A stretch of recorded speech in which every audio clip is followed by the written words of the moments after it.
जय श्री जगन्नाथ। नमस्कार। सकाळ खबर रे जेन विजन आपण मानक जनाऊँ हार्दिक अभिनंदन। आसतु 7 तारिख शनिवार रे कौन रही आज सकाळ पाणीपागर खबर पूरा वीडियो सहित खबर पूरे टिके नजर पकईना दर्शक बंधु। ओडिशा रे काल बैशाखीर सतर्कता घूर्णिबलय प्रभाव रे 8 रु वर्षा संभावना। राज्य रे ग्रीष्म प्रभाव जारी रही तापमात्रा वृद्धि पाइबा सहित वर्तमान सकाळे कुहुड़ी और दिन में झांझी पवन कालीन बहिबार अस्तव्यस्त करुच्ची पाणीपाग खबर।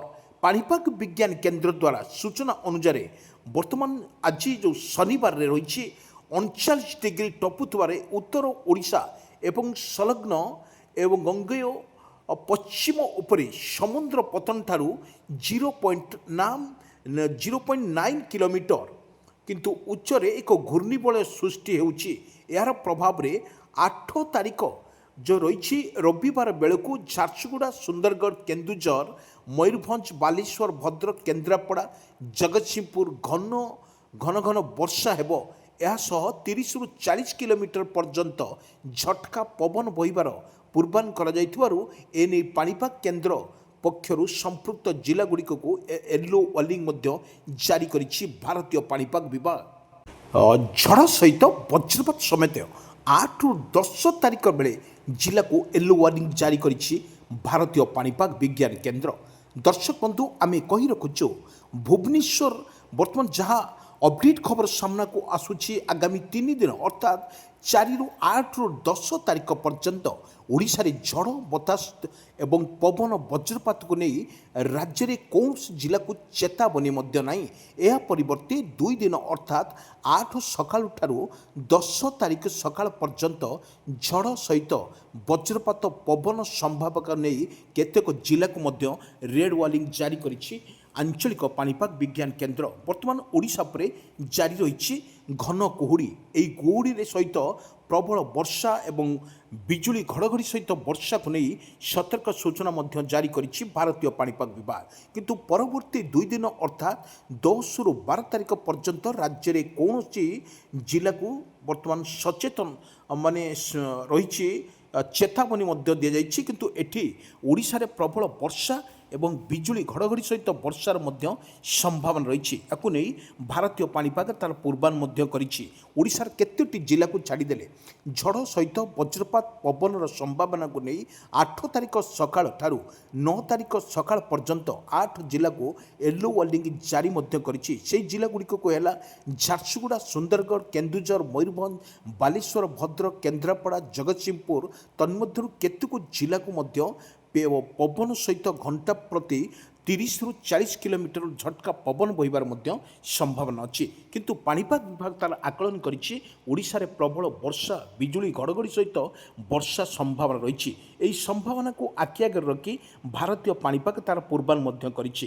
किंतु आमे जो देखिबा मार्च वर्तमान जो भली रही आज मार्च जो 7 तारिख एवं शनिवार यही शनिवार रे प्रबल वर्षा को नहीं सतर्क सूचना जारी करिछि। अनेक जिले में आज जो सकाळ सकाळ किछि दृश्य माध्यम आम आपण मानकु स्पष्ट चित्र देखाऊँ। आकाश मेघाच्छन्न रही बिजुली घड़घड़ी सहित मारिबार अधिक संभावना थिबारु भारतीय पाणीपाग तार पूर्वान करिछि। दर्शक बंधु किछि स्थान रे वर्षा एवं बिजुली घड़घड़ी सहित वर्षार रही बोली आकलन करुच्ची। किंतु जो सूचना रही भारतीय पाणीपाग बा आंचलिक पाणीपाग विज्ञान केन्द्र द्वारा जो प्रस्तुत होइछि वर्तमान जो देखुंत विजुअल माध्यम देखुंत देखंतु आकाश किपरि मेघाच्छन्न रही एवं अनेक जिला जदि कहबा भद्रक जाजपुर कटक पुरी गंजाम यही जिला मानक सामान्य मध्यम धरण वर्षा हो पारे।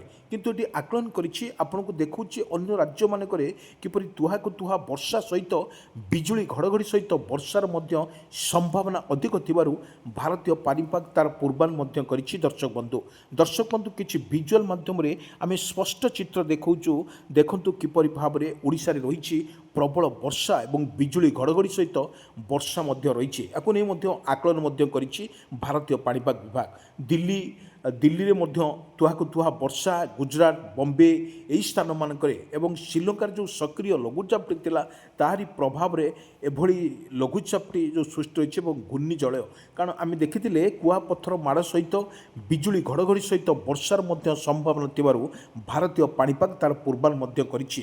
କିଛି ଭିଜୁଆଲ୍ ମାଧ୍ୟମରେ ଦେଖାଉଛୁ ଆମେ, ଯଦି ଆମେ ଗୋଟିଏ ବର୍ଷ ପୂର୍ବକୁ ଯଦି ଯିବା, ଯଦି ମାର୍ଚ୍ଚ ମାସ ଆଜି ଯେଉଁ ରହିଛି 7 ତାରିଖ ଶନିବାର, ପୁଣି ମାର୍ଚ୍ଚ ଆର 2025 ଏବଂ 24, 2024 ଏବଂ 25ରେ ବର୍ତ୍ତମାନ ଯେଉଁ ଘୂର୍ଣ୍ଣିବଳୟ ରହିଛି ଏବଂ ଯେଉଁ ତୁହାକୁ ତୁହା ବର୍ଷା ସହିତ ବିଜୁଳି ଘଡ଼ଘଡ଼ି ସହିତ ବର୍ଷା ସମ୍ଭାବନା ଥିବାରୁ ଭାରତୀୟ ପାଣିପାଗ ତା'ର ପୂର୍ବାନ ମଧ୍ୟ କରିଛି। ଦର୍ଶକ ବନ୍ଧୁ, କିଛି ଦୃଶ୍ୟ ମାଧ୍ୟମରେ ଆମେ ସ୍ପଷ୍ଟ ଚିତ୍ର ଦେଖାଉଛୁ। ଦର୍ଶକ ବନ୍ଧୁ ଦେଖନ୍ତୁ, ଓଡ଼ିଶାରେ ଯେଉଁଭଳି ରହିଛି ବର୍ଷା, କେତେବେଳେ ଥଣ୍ଡା ପବନ ବହୁଛି ତ କେତେବେଳେ ଆମେ ଦେଖିବା ଦିନରେ ପ୍ରବଳ ମାତ୍ରାରେ ଯେଉଁ ଝାଞ୍ଜି ପବନ ସହିତ ପବନ ବହୁଛି ଏବଂ ତା ସହିତ ପବନ ସହିତ ଦିନରେ ମଧ୍ୟ ଟିକେ ଝାଞ୍ଜି ପବନ ରହିଛି, କିନ୍ତୁ 4ଟା ବେଳେ ଦୃଶ୍ୟ ଅତି ଭୟଙ୍କର ଦୃଶ୍ୟ ମଧ୍ୟ ରହିଥିଲା।